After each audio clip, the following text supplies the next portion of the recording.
আগরতলা শহরের প্রধান চিকিৎসা কেন্দ্র জেবি হাসপাতালে মুখ্যমন্ত্রী তথা স্বাস্থ্যমন্ত্রী অধ্যাপক ডক্টর মানিক সাখার আকস্মিক পরিদর্শনের পর নড়ে চড়ে বসেছে হাসপাতাল প্রশাসন।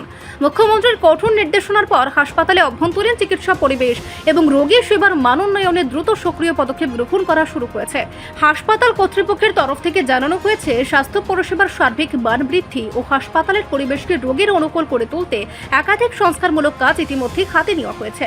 হাসপাতালের মেডিকেল সুপারিনটেন্ডেন্ট ডক্টর বিধান গোস্বামী এই বিষয়ে সংবাদ মাধ্যমকে বিস্তারিত তথ্য জানিয়েছেন। তিনি উল্লেখ করেন, মুখ্যমন্ত্রী পরিদর্শনের সময় হাসপাতালের ভেতরে বেশ কিছু অনিয়ম ও পরিকাঠামোগত ত্রুটি প্রকাশ্যে আসে, যার মধ্যে অন্যতম হল চিকিৎসা কেন্দ্রের বিভিন্ন ওয়ার্ডে পড়ে থাকা ভাঙা আসবাবপত্র, ক্ষতিগ্রস্ত বেসমেন্ট, ছাদ থেকে জল চুইয়ে পড়া এবং অকেজ ওয়াশ বেসিন।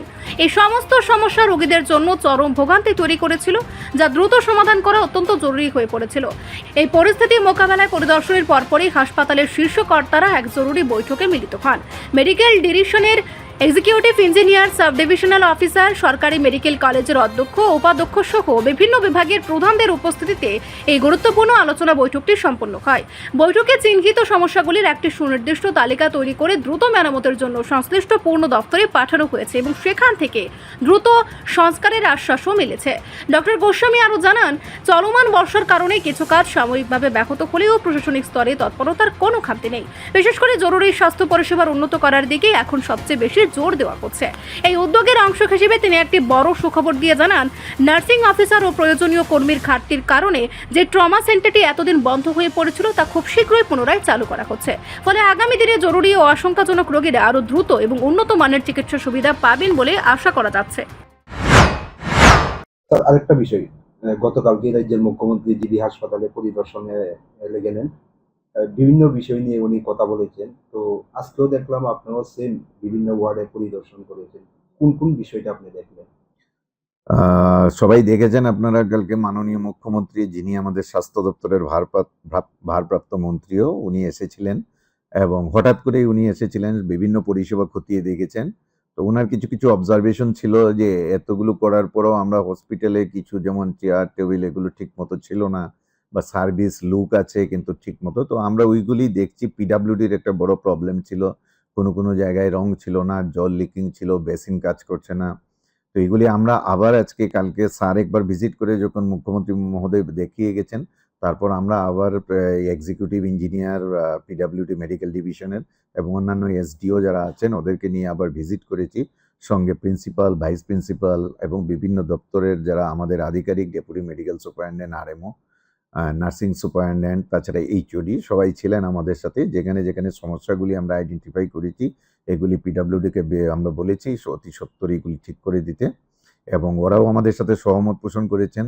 তো বিভিন্ন কারণে, ওয়েদারের কারণে বা বৃষ্টির জন্য ওরা অনেক সময় কাজ করতে পারছেন না। তো ধীরে ধীরে ওরা কাজ শুরু করেছেন এবং বলেছেন অতি সত্বর যে সমস্ত সমস্যা আছে এইগুলি ওরা সমাধান করে দেবেন। ট্রমা সেন্টারের পরিকল্পনা কি রয়েছে? আপনি বলেন যে ট্রমা সেন্টারে আমাদের একটা ট্রায়াজ এরিয়া ছিল, কিন্তু আমাদের কাছে স্পেশালি নার্সিং অফিসার এবং মেডিকেল অফিসার কম থাকাতে আমরা ওই ট্রায়াজটা মাঝখানে একবার শুরু করার পরও আবার ডিসকন্টিনিউ করতে হয়েছে। তো এখন আমরা ওদের সাথে বসে আলোচনা করেছি, আমরা কিছুদিনের মধ্যে এটাকে আবার পরিষ্কার পরিচ্ছন্ন করে ওইখানে ট্রায়াজটা শুরু করে দেব। যেই উদ্দেশ্যে এটা নির্মিত হয়েছিল ওইটা আমরা ব্যবহার করবো।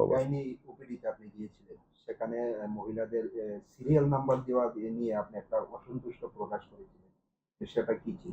অ্যাকচুয়ালি আমরা চাই না যে কেউ লাইন ধরে এখানে দাঁড়িয়ে থাকুক, যে যেখানে ইচ্ছা বসতে পারবে। ওখানে আমরা জলের ব্যবস্থা, বসার ব্যবস্থা এগুলি রিসেন্টলি করেছি, আপনারা দেখেছেন। কিন্তু আজকে আমি দেখলাম কোনো কারণে ওদের মধ্যে এগুলো ডিস্ট্রিবিউট করা হয়নি।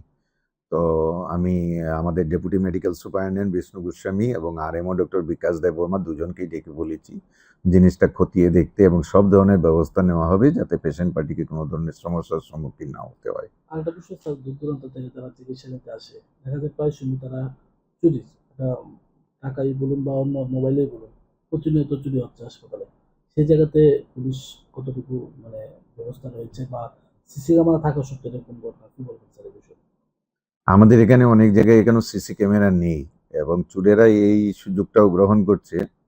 পুলিশের কাছে প্রতিনিয়ত আমরা বলছি এবং ওরাও চেষ্টা করছেন, কিন্তু এই হাজার হাজার লোককে অ্যাকচুয়ালি গার্ড করে রাখাও একটা সমস্যা। আমরা সিকিউরিটিদের মধ্য থেকে মানে সাধারণ পোশাকে ওদেরকে লাইনের মধ্যে অনেক সময় দাঁড় করিয়ে রাখি। আমরা কিছু কিছু লোককে ধরতেও পেরেছি, পুলিশের কাছে হ্যান্ড ওভার করেছি। আমরা গত 2 মাসে প্রায় 10 জনকে এইভাবে করেছি। কিন্তু হসপিটালে যেহেতু সবার ফ্রি এন্ট্রি, সবাই অসুস্থতা নিয়ে আসেন, কাজেই ওদেরকে পুরোপুরি আলাদা করে দেওয়া সম্ভব হয় না। তবু এই ঘটনার দিকে আমরা নজর রাখছি এবং সিকিউরিটিকে আমরা বলেছি যে ওরা যেন সাধারণ পোশাকে অনবরত ঘুরতে থাকেন এবং দেখেন যে যাতে লোক এই ধরনের সমস্যার সম্মুখীন হয়। রিপোর্ট সংবাদ প্রতীক্ষা।